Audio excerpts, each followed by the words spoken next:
Hello everyone, my name is Steph McMaster. I use she, her pronouns, and I'm coming to you today from the ancestral and stolen lands of the Katzie, Kwantlen, and Semiahmoo peoples. It is with gratitude that I'm able to learn, work, and live on these lands that have been cared for by Indigenous peoples for hundreds of years prior to colonization. Today I will be discussing harm reduction. Before we begin, it is important that we are on the same page with regards to the meaning of harm reduction. The Harm Reduction Coalition defines harm reduction as a set of practical strategies and ideas aimed at reducing negative consequences associated with drug use. Harm reduction is also a movement for social justice built on a belief in and respect for the rights of people who use drugs. I will be taking the con argument for harm reduction and stating that harm reduction programs, such as supervised consumption sites and opioid agonist therapy, are not a requisite of healthcare services. For the purpose of this debate, I will specifically be discussing supervised consumption sites and opioid agonist therapy, or OAT, when arguing against harm reduction being supported by the healthcare system. During my argument, it will be seen that there are a number of disadvantages of harm reduction that lead one to agree that it should not be a requisite for healthcare. The first reason as to why harm reduction should not be a requisite for healthcare are the costs to the healthcare system itself. For reference, since 2017, the Canadian government has provided $800 million towards harm reduction practices. Secondly, harm reduction does not encourage abstinence. Supervised consumption sites, along with opioid agonist therapy, or OAT, actually result in ongoing substance misuse. Lastly, harm reduction causes a significant impact to the criminal justice system and emergency health services across Canada. Between 2007 and 2020, there was a 9% increase in criminal justice costs associated with substance use. Substance misuse costs in the healthcare system have been increasing yearly since 2007.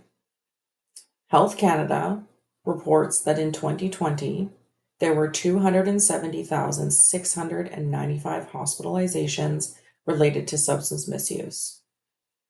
The Canadian Centre on Substance Use and Addiction also found that in 2020, emergency room visits due to opioids cost roughly $28.4 million to our healthcare system. The Special Advisory Committee on the Epidemic of Opioid Overdoses found that alcohol, costing $6.3 billion, and tobacco, costing $5.4 billion, accounted for 87% of the $13.4 billion in healthcare funding used to treat substance use concerns.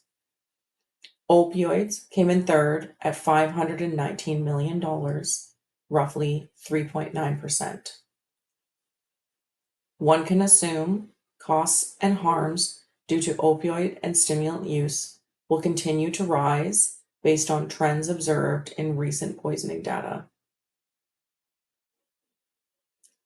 Health Canada cites the following as benefits of supervised consumption sites. They connect people to social services like housing, employment assistance, and food banks.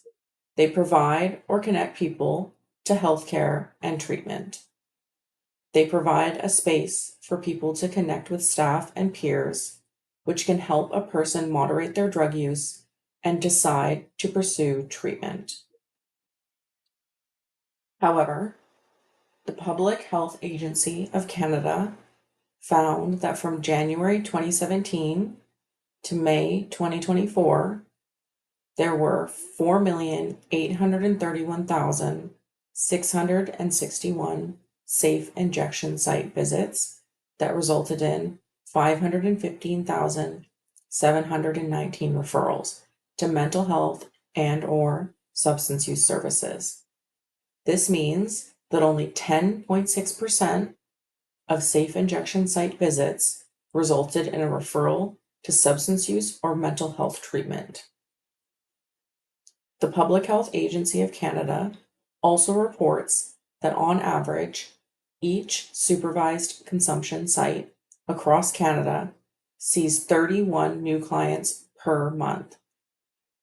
This suggests that not only are the numbers of people using supervised consumption sites increasing, there is limited connection to services through these sites to mental health or substance use services that would support reduction in use or stopping substance use.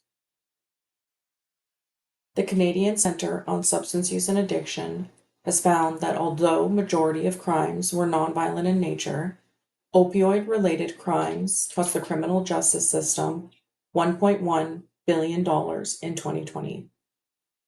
Health Canada cites the following as a benefit of supervised consumption sites.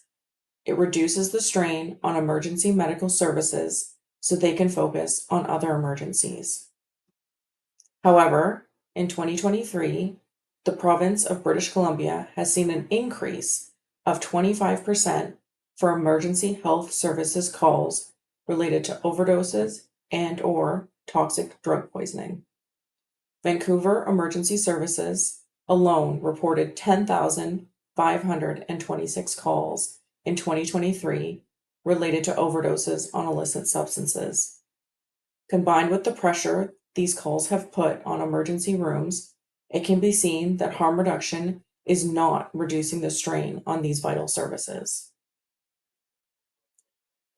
It can be seen that across Canada, harm reduction, including supervised consumption sites and opioid agonist therapy, or OAT, has a number of disadvantages within the Canadian healthcare system. There are rising costs associated with treating substance use-related health incidents, including emergency room visits for intoxication or overdoses. There is evidence that supervised consumption sites not only may be seeing an increase in new users, but that consumers of these services are only accessing mental health and/or substance use services through these sites at a rate of 10.6%. Lastly, there is a significant impact to the criminal justice system in terms of cost and manpower to manage safety and enforce laws related to opioid use. There is also an alarming increase to 911 emergency health services calls related to overdoses and/or toxic drug poisonings that have increased by 25% in 2023. For these reasons, it can be seen that harm reduction is not a requisite of healthcare due to the impacts across a variety of other services within Canada and its questionable effectiveness at reducing use across the country. Thank you.